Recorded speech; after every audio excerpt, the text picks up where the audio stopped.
The ocean was calm that morning, sunlight dancing on waves like diamonds.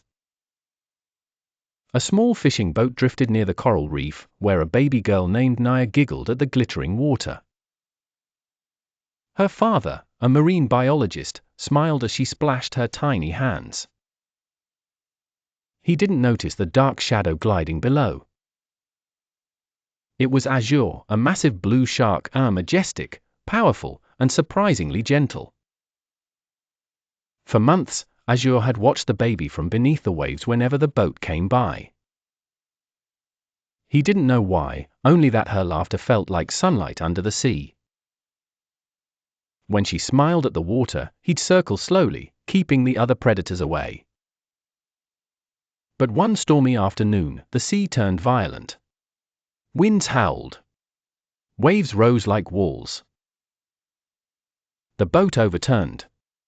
In the chaos, Naya's cradle slipped into the ocean, sinking fast. Her father screamed her name, helpless against the current. But deep below, Azure heard it, the cry of his tiny friend.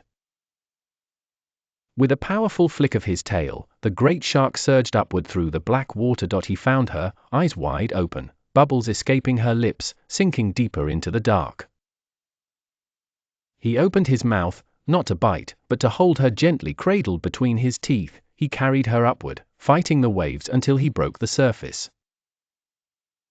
Lightning flashed, and through the rain, Naya's father saw the impossible: a giant blue shark holding his baby above the water. Azure stayed until rescuers arrived. Then, as quietly as he appeared, he slipped beneath the waves and was gone.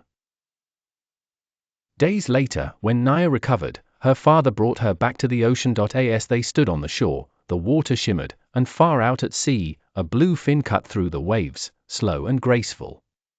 Because some bonds don't need words, only heartbeats. Azure, the shark who became her guardian. Shark sparkling heart.